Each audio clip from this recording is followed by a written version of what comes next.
Emotions were also a mess at the Little Red Schoolhouse. And is anybody really surprised by this? I mean, of course emotions were a mess. These kids are having every effort made to acknowledge and respect their little feelings. Quite honestly, and I think this is something my generation really needs to hear, feelings do not deserve respect. Honestly, no one owes you respect for your little feelings. No one at all. Respect is earned. It's not just given. Come on, Hunter, you know better than that. You and other people in the anti-social justice camp, and I'm also part of that camp, have said similar things. They tend to believe that respect is only earned, but that's just false. And I can show you why it's false by using your own position. For example, you are against abortion. If you still believe this to be a blob of cells, you're wrong, and you're in denial of science. The fetus is a human being, no matter what stage of development they're in. With this, it's obvious that killing the unborn baby is inhumane. And abortion would be an infringement upon a person's right to life. That is a form of respect. We respect people by keeping them alive. That's a part of being respectful. Obviously, that's not the whole thing. Respect also requires you to do other things for people. But if respect is earned, then a fetus or a baby in the womb or a baby outside the womb would not deserve any kind of respect, and we could treat it in whatever way we want. But that's not true. We can't just kill people or abuse them in all sorts of ways just because they haven't done anything which obligates us to respect them. The reason why your generation, which is also my generation, has lost their respect is because they use their feelings to cancel out the right of people to say what they think.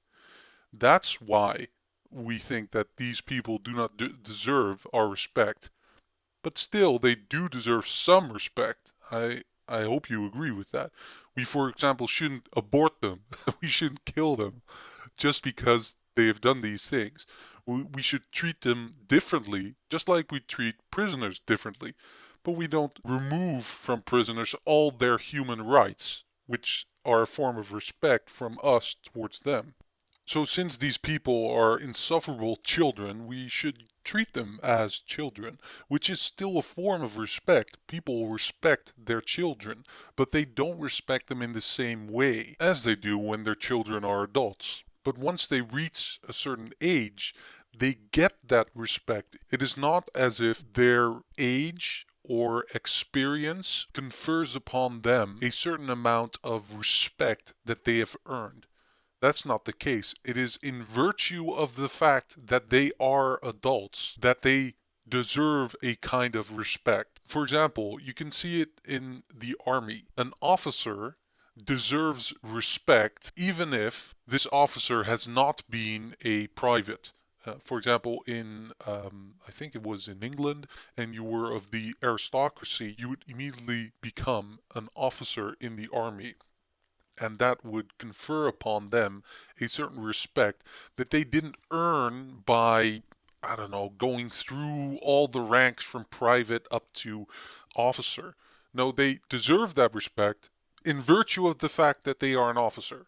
That being said, you can regain respect by, for example, saying, okay, my feelings don't count as much as the right of somebody's freedom of expression or free speech. And if you truly believe that and you act accordingly, then you will regain your respect. So respect is not earned in the sense that you can do certain things to get respect, which you don't have in virtue of the fact that you are a person.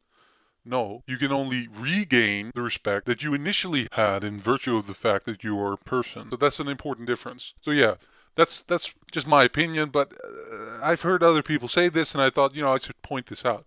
So respect is never earned, it is only lost. See you guys later.